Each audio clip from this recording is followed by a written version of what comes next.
সালামু আলাইকুম রহমতুল্লাহ। প্রিয় শিক্ষার্থীগণ, আজকে আমাদের ক্লাস নম্বর 59 এবং আজকের ক্লাসের বিষয় ব্যতীত শব্দের ব্যবহার, এবং আমরা আজকে এই বিষয়ের উপরে দ্বিতীয় ক্লাস দেখব ইনশাআল্লাহ। বন্ধুরা, গত ক্লাসে আমরা দেখেছি যে একটি বাক্যে মুস্তাসনা এবং মুস্তাসনা মিনহু দুটোই যখন থাকে তখন তাকে আমরা বলেছি তামুন, এবং যখন বাক্যে মুস্তাসনা মিনহু থাকে না তখন এটাকে আমরা বলেছি মুফাররাগ। এবং গত ক্লাসে আমরা মুফাররাক এই টাইপের কতগুলো বাক্য আমরা দেখেছি। আজকে ক্লাসে বন্ধুরা আমরা তামুনের কিছু উদাহরণ দেখব এবং এই সংশ্লিষ্ট কিছু নিয়ম দেখব। যেমন আমরা এখানে একটি বাক্য দেখি, আল্লাহ শিরক ছাড়া সব গুনাহ মাফ করবেন।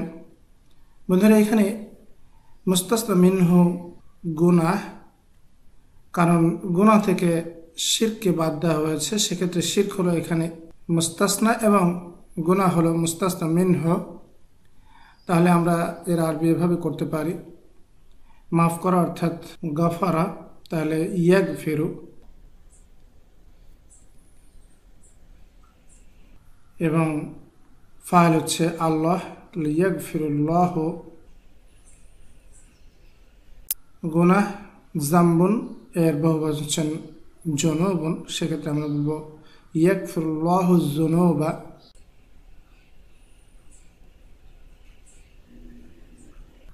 সব জোর দেওয়ার জন্য আমরা এটা বলছি, সেক্ষেত্রে এটা হবে কুল্লাহা। ইয়াগফিরুল্লাহু যুনুবা কুল্লাহা, অর্থাৎ আল্লাহ সমস্ত গুনাহ মাফ করবেন শিরক ছাড়া, সেক্ষেত্রে আমরা বলবো ইল্লা। এটা হলো আদওয়াতুল ইস্তিসনা, এবং এরপরে আমরা মুস্তাসনা নিয়ে আসব, সেটা হলো শিরক।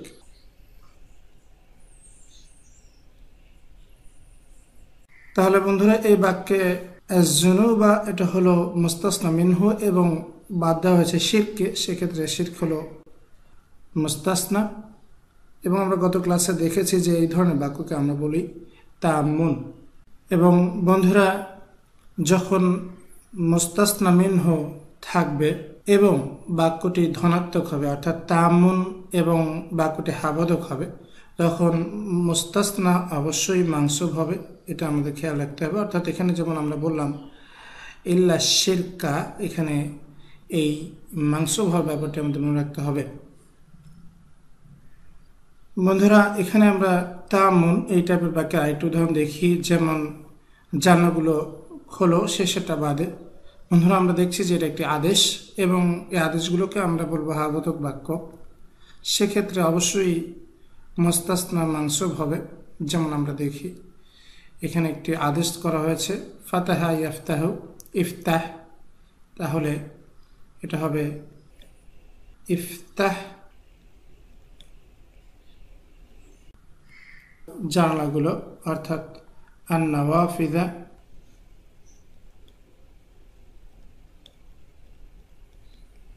বন্ধুরা, এখানে আমরা দেখছি যে একটি দুই সাকিনের মিলন, অর্থাৎ হার উপরে সুকুন এবং নুনের উপরে তাসদিদ, অর্থাৎ প্রথমে সুকুন, সেক্ষেত্রে আমরা প্রথম সুকুনটাকে জেরে পরিণত করব, তাহলে এটা হবে ইফতাহ। তাহলে এটা হবে ইফতাহিন নাওয়াফিযা, অর্থাৎ তুমি জানলাগুলো খোলো, শেষেরটা বাদে, তাহলে আমরা বলবো ইল্লা আল আখিরাতা।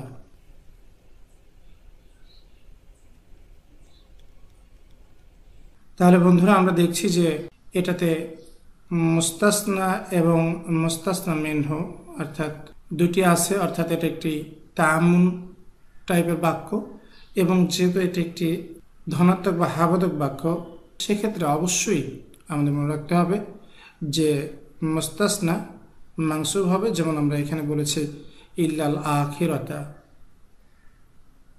বন্ধুরা, ইতিমধ্যে আমরা যে দুটি উদাহরণ দেখেছি, সেখানে আমরা দেখেছি যে মুস্তাসনা এবং মুস্তাসনা মিনহু একই জাতীয়, কিন্তু বাক্য দুটি ছিল হাবোধক। কিন্তু যখন বাক্যগুলো নাবোধক, নিষেধাজ্ঞা কিংবা প্রশ্নবোধক হবে, সেক্ষেত্রে মুস্তাসনা মানসুব হতে পারে অথবা মুস্তাসনা মিনহুর ইরাব গ্রহণ করতে পারে। যেমন উদাহরণস্বরূপ আমরা এখানে একটি নাবোধক বাক্য দেখি যে ইব্রাহিম ছাড়া কেউ অনুপস্থিত থাকেনি। তাহলে এখানে বন্ধুরা আমরা মুস্তাসনা এর ইরাবটা মানসুব করতে পারি, কিংবা এটা মুস্তাসনা মিনহুর ইরাব গ্রহণ করতে পারে। যেমন আমরা দেখি অনুপস্থিত থাকেনি অর্থাৎ মা গোয়াবা, কেউ অর্থাৎ আহাদুন, মা গোয়াবা আহাদুন, কেউ অনুপস্থিত থাকেনি ইব্রাহিম ছাড়া, তাহলে ইল্লা ইব্রাহিমা।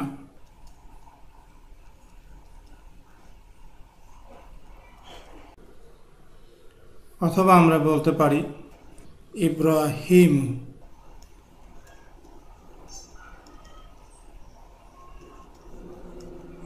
অর্থাৎ আমরা এখানে এটাকে মানসুব করতে পারি, কিংবা যেহেতু আহাদুন মুস্তাসনা মিনহু এটা মারফু, সেক্ষেত্রে আমরা ইব্রাহিমু মারফিও রেখে দিতে পারি।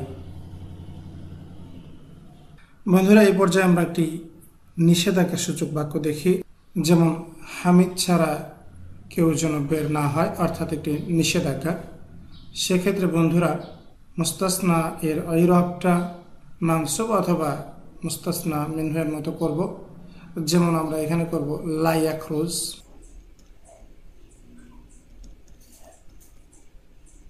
কেউ যেন বের না হয়, অর্থাৎ আহাদুন।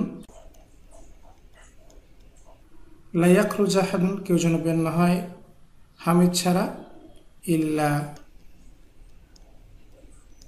হামিদান, অথবা আমরা বলবো ইল্লা হামিদুন।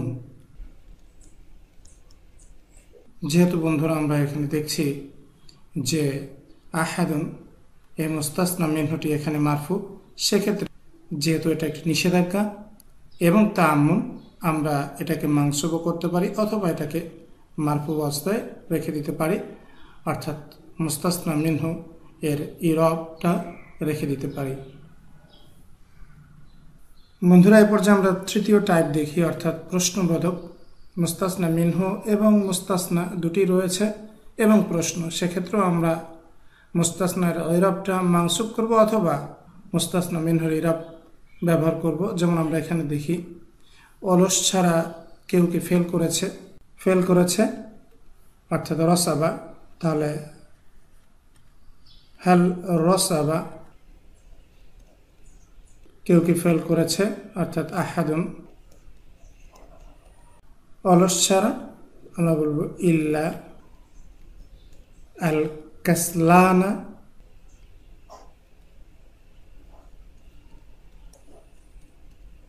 অথবা আমরা বলতে পারি আল কাসলানু।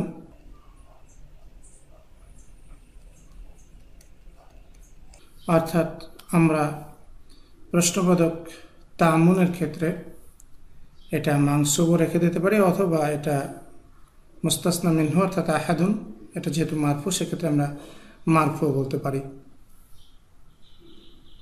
বন্ধুরা, এই পর্যায়ে আমরা দুটি উদাহরণ দেখব যেখানে মুস্তাসনা মিনহু এবং মুস্তাসনা দুটি একই প্রকারের নয়, অর্থাৎ ভিন্ন প্রকারের, এবং এই ক্ষেত্রগুলোতে আমরা অবশ্যই মুস্তাসনা মানসুব করব। যেমন আমরা প্রথম উদাহরণটি দেখি, প্রত্যেক রোগের ঔষধ আছে মৃত্যু ছাড়া। বন্ধুরা, এখানে আমরা দেখি যে ঔষধ এবং মৃত্যু এই দুটি জিনিস ভিন্ন বিষয়। তাহলে এক্ষেত্রে আমরা মুস্তাসনা এর ইরাবটা মানসুব করব। যেমন আমরা এখানে বলবো লিকুল্লি দাইন দাওয়াউন, মৃত্যু ছাড়া আমরা বলবো ইল্লাল মাউতা।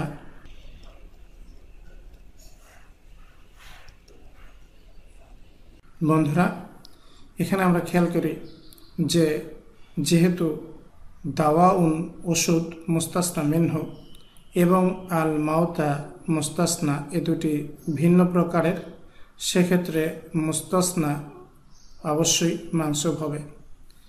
দ্বিতীয় উদাহরণটি আমরা দেখি, কেউ তার মাল ছাড়া আসেনি। এখানে বন্ধুরা আমরা দেখি যে কেউ মুস্তাসনা মিনহু এবং মাল এই দুটি ভিন্ন বিষয়। সেক্ষেত্রে আমরা মুস্তাসনাকে অবশ্যই মানসুব করব। যেমন আমরা এটা বলতে পারি যে মা জা আহাদুন, কেউ আসেনি তার মাল ছাড়া, ইল্লা মালাহু। এবং বন্ধুরা আমরা এখানে দেখছি যে মুস্তাসনা মিনহু আহাদুন এবং মুস্তাসনা হলো মালা, সেক্ষেত্রে মালা অবশ্যই মানসুব হবে। তাহলে আসুন বন্ধুরা আমরা এই পর্যায়ে কিছু কোরআনী উদাহরণ দেখি। যেমন প্রথম উদাহরণটি আমরা দেখছি, লা ইলাহা ইল্লাল্লাহ। আমরা সবাই এর অর্থ জানি যে আল্লাহ ছাড়া কোনো ইলাহ নেই। এখানে এটি একটি তাআম্মুন, অর্থাৎ মুস্তাসনা মিনহু এবং মুস্তাসনা উভয় রয়েছে এবং এটি একটি নাবোধক বাক্য। সেক্ষেত্রে মুস্তাসনা এর ইরব মানসুব হবে অথবা এর ইরবটি মুস্তাসনা মিনহুর ইরবের মতো হবে। কিন্তু বন্ধুরা খেয়াল করি যে এখানে আমরা মুস্তাসনা মিনহু মানসুব যদিও আমরা দেখছি, মূলত এটি ছিল মারফু লা ইলাহুন, কিন্তু এখানে লা নাফিয়া লিল জিন্স এই কনসেপ্টটি ব্যবহৃত হয়েছে, যে সম্পর্কে আমরা এখনো বিস্তারিত পড়িনি। লা নাফিয়া লিল জিন্স এসব ক্ষেত্রে এর পরবর্তী ইসমটি একবচন এবং মানসুব হয়। লা ইলাহা থাকলেও এটা মারফুয়ের অবস্থানে রয়েছে, সেক্ষেত্রে এটা দুটা জিনিস হতে পারত, মুস্তাসনা একটা মানসুব অথবা মুস্তাসনা মিনহু এর ইরাব অর্থাৎ মারফু হতে পারত। এখানে বন্ধুরা আমরা দেখছি যে এটা আল্লাহ এই মুস্তাসনা মারফু হয়েছে। দ্বিতীয় উদাহরণটি আমরা দেখি, ওয়াইদ কুলনা লিল মালাইকাতি ইসজুদু লিআদাম ফাসাজাদু ইল্লা ইবলিসা। এবং যখন আমরা ফেরেশতাদেরকে বললাম যে তোমরা সেজদা করো আদমকে, ফাসাজাদু অতঃপর সেজদা করলো, ইল্লা ইবলিসা অর্থাৎ সকল ফেরেশতা সেজদা করলো, ইবলিস ব্যতীত। বন্ধুরা এখানে আমরা দেখি যে ফাসাজাদু ক্রিয়ার মধ্যে অবশ্যই তার কর্তা রয়েছে ওয়াও, ফাইল অর্থাৎ হুম আমরা পূর্বে দেখেছি। সেক্ষেত্রে এটা তামুন, কারণ এখানে মুস্তাসনা মিনহু ফাইল ওয়াও হুম। এবং এরপরে আমরা দেখেছি যে ইল্লা ইবলিসা, এখানে মুস্তাসনা মানসুব হয়েছে। বন্ধুরা এখানে আমরা দেখি যে এটা তাম্মুন এবং একই জাতীয় হাবতক বাক্য, সেক্ষেত্রে মুস্তাসনা অবশ্যই মানসুব হবে, যেমন ইবলিসা এখানে মানসুব। তৃতীয় উদাহরণটি আমরা দেখি, ফাশারিবু মিনহু ইল্লা কলিলাম মিনহুম। অতঃপর তারা পান করল তা থেকে তাদের অল্প কিছু ব্যতীত। এখানেও আমরা দেখছি যে বন্ধুরা ফাশারিবু ওয়াও হচ্ছে এখানকার ফাইল এবং মুস্তাসনা মিনহু যেটা মারফু অবস্থা রয়েছে। এবং এরপরে আমরা দেখছি যে মুস্তাসনা এটা মানসুব। এর কারণ হলো এটি একটি হাবদক বাক্য এবং আমরা দেখেছি যে তায়াম্মুন এবং হাবদক বাক্যের ক্ষেত্রে মুস্তাসনা এটি মানসুব হয়। চতুর্থ উদাহরণটিতে আমরা দেখি, ওয়ামিনহুম উম্মিয়ুন লা ইয়ালামুনাল কিতাবা ইল্লা আমানিয়া। এবং তাদের মধ্যে রয়েছে নিরক্ষর ব্যক্তিরা, লা ইয়ালামুনাল কিতাবা তারা কিতাব সম্পর্কে জানে না, ইল্লা আমানিয়া তাদের কিছু আকাঙ্ক্ষা ছাড়া। এখানে আমরা দেখছি যে এটা একটি তাম্মুন, কারণ আল কিতাবা এটা হলো মুস্তাসনা মিনহু এবং ইল্লার পরে আমানিয়া এটা হলো মুস্তাসনা। বন্ধুরা এটা তাম্মুন এবং একটি নাবোধক বাক্য, লা ইয়ালামুনাল কিতাবা তারা কিতাব সম্পর্কে জানে না। সেক্ষেত্রে মুস্তাসনা এর ইরাবটি হবে মানসুব অথবা মুস্তাসনা মিনহুর মতো। এখানে আমরা দেখছি যে মুস্তাসনা এটি মানসুব হয়েছে এবং বন্ধুরা এর মুস্তাসনা মিনহু এটার ইরাবও মানসুব ছিল, অর্থাৎ এক্ষেত্রে মানসুব হওয়া ছাড়া কোনো সুযোগ নেই। পঞ্চম উদাহরণটি আমরা দেখি, ওয়ালা তুআমুন ইল্লা মিন গিসলিন। এবং কোনো খাদ্য নয় পুষ ব্যতীত। বন্ধুরা এখানে আমরা দেখি যে ওয়ালা তোয়ামুন অর্থাৎ তোয়াম শব্দটি এখানে মুস্তাসনা মিনহু এবং গিসলিন এর পূর্বে যেহেতু মিন হারফ জার এসছে, সুতরাং অবশ্যই এটা এখানে মাজরুর হবে। ষষ্ঠ উদাহরণটিতে আমরা দেখি ফাযুকু ফালান নাযীদাকুম ইল্লা আযাবা, সুতরাং তোমরা আস্বাদন করো। ফালান নাযীদাকুম, অবশ্যই আমি কখনোই আর বাড়াবো না, ইল্লা আযাবা, আযাব বা শাস্তি ব্যতীত। বন্ধুরা এখানে আমরা দেখছি যে মুস্তাসনা মিনহু কুম এবং আযাব মুস্তাসনা এ দুটি ভিন্ন প্রকারের, সেক্ষেত্রে মুস্তাসনার ইরাব অবশ্যই মানসুব হবে, যেমন আমরা দেখছি এখানে আযাবা মানসুব। সপ্তম উদাহরণটি আমরা দেখি হাল জাযাউল ইনসানি ইল্লাল ইহসান, আমরা দেখছি যে এটি একটি তাম্মুন, কারণ মুস্তাসনা মিনহু জাযা এবং মুস্তাসনা উভয় রয়েছে, এবং বন্ধুরা এটি একটি প্রশ্নবোধক, সেক্ষেত্রে আমরা দেখি যে মুস্তাসনা এর ইরাবটা মুস্তাসনা মিনহু এর মতো হয়েছে। তাহলে বন্ধুরা আশা করি আমরা ব্যাপারগুলো বুঝতে পেরেছি। পরবর্তী ক্লাসের আমন্ত্রণ জানিয়ে শেষ করছি। আসসালামু আলাইকুম ওয়া রাহমাতুল্লাহি ওয়া বারাকাতুহু।